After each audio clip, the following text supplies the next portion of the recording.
Gujarat high court में बम की झूठी धमकी मिलने से हड़कंप मच गया।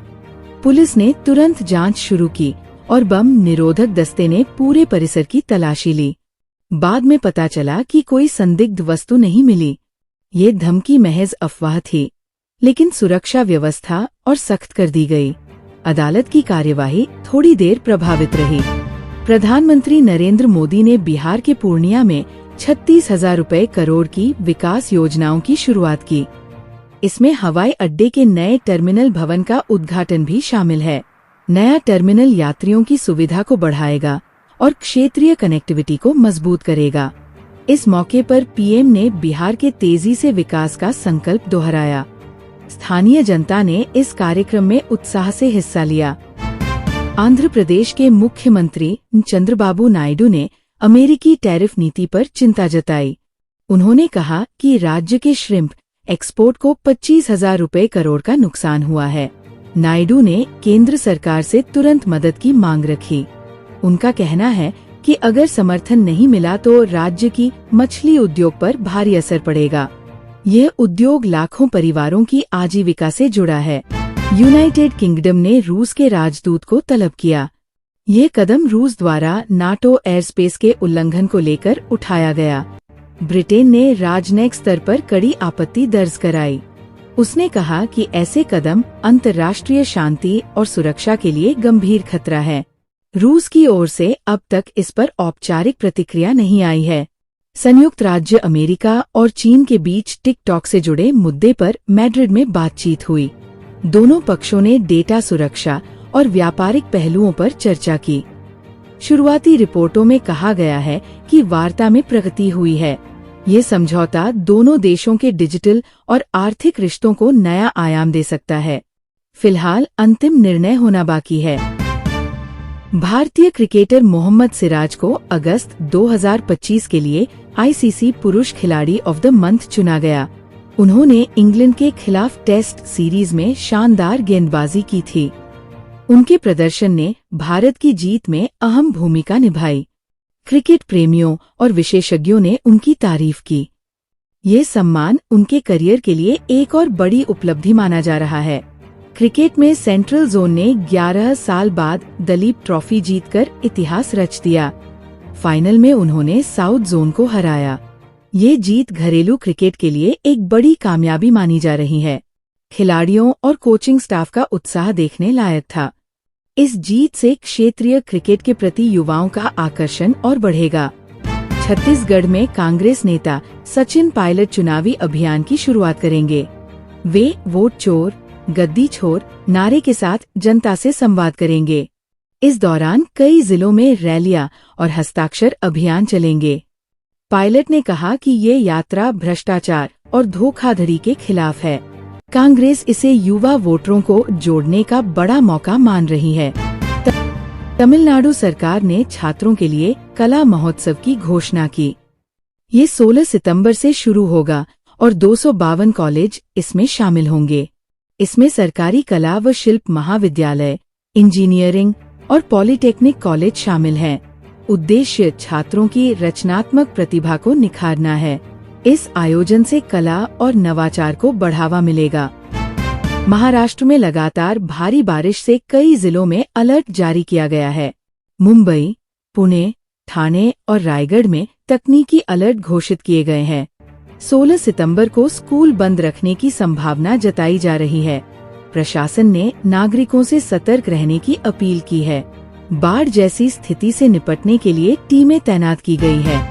कोल्हापुर का शाही दशहरा महोत्सव अब राज्य स्तरीय प्रमुख त्योहार घोषित हो गया है। सरकार के इस फैसले से स्थानीय कला और संस्कृति को बढ़ावा मिलेगा। पर्यटन उद्योग को भी इससे फायदा होने की उम्मीद है। दशहरा के अवसर पर यहाँ हजारों लोग हर साल जुटते हैं। ये निर्णय क्षेत्रीय धरोहर को सुरक्षित रखने में अहम कदम माना जा रहा है। तेजस्वी यादव अपनी राजनीतिक यात्रा जहानाबाद से शुरू करेंगे। ये यात्रा 16 सितंबर से शुरू होगी। इसका उद्देश्य जनता से सीधा संवाद और चुनावी तैयारी को मजबूत करना है। यादव ने कहा कि वे हर जिले में जाकर समस्याओं को सुनेंगे। आरजेडी इसे आगामी चुनावों के लिए महत्वपूर्ण रणनीति मान रही है।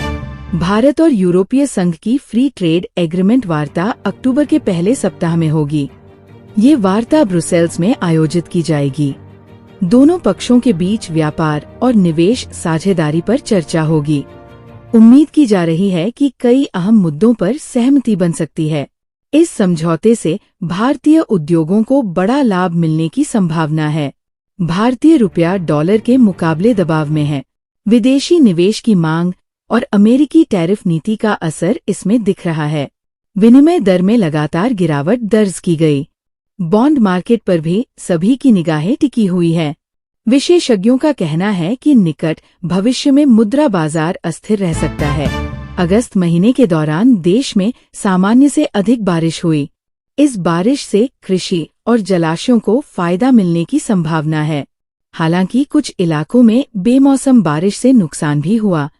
किसानों को उत्पादन बढ़ने की उम्मीद है। मौसम विभाग ने आने वाले दिनों के लिए भी सकारात्मक संकेत दिए हैं। भारत में मॉनसूनी बारिश की गतिविधियां अभी भी सक्रिय हैं। दक्षिण और पूर्वोत्तर राज्यों को छोड़कर बाकी हिस्सों में सामान्य से ऊपर बारिश हो रही है। इससे ग्रामीण इलाकों में जल संग्रहण बेहतर हुआ है। कृषि पर इसका असर सकारात्मक माना जा रहा है। हालांकि शहरी क्षेत्रों में जल भराव की समस्या बनी हुई है। स्कूलों में आज सुबह की असेंबली में ये खबरें प्रमुखता से पढ़ी जाएंगी। इनमें राष्ट्रीय और अंतर्राष्ट्रीय मुद्दे शामिल होंगे। खेल, व्यापार और पर्यावरण से जुड़े अपडेट भी छात्रों के सामने रखे जाएंगे। इससे बच्चों में जागरूकता और जानकारी दोनों बढ़ेंगी। शिक्षकों ने इसे एक शैक्षणिक अभ्यास का हिस्सा बताया है। नेपाल में अंतरिम प्रधानमंत्री सुशीला कार्की ने 3 मंत्रियों को शपथ दिलाई। ये कदम देश में राजनीतिक स्थायित्व की दिशा में महत्वपूर्ण माना जा रहा है। नए मंत्रियों के जिम्मे अहम विभाग दिए गए हैं। नेपाल अभी नए संघीय संचालन ढांचे की प्रक्रिया में है। इस बदलाव से जनता की उम्मीदें भी बढ़ी हैं। भारत में वक्फ कानून पर सुप्रीम कोर्ट ने बड़ा फैसला दिया। अदालत ने पूरे कानून पर रोक लगाने से इनकार कर दिया। हालांकि कुछ प्रावधानों को चुनौती दी गई है।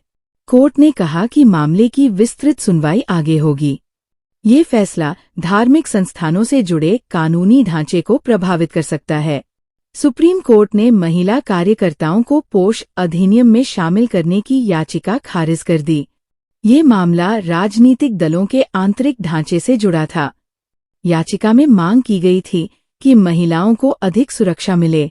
अदालत ने कहा कि ये विषय संसद में तय होना चाहिए। फिलहाल विवाद कानूनी बहस का हिस्सा बना रहेगा। दिल्ली में वित्त मंत्रालय के अधिकारी की सड़क दुर्घटना में मौत हो गई। उनकी कार से टकराने वाला BMW चालक पुलिस की गिरफ्त में है। इस हादसे ने राजधानी में आक्रोश फैला दिया है। मृतक के परिवार ने मुआवजे की मांग की है।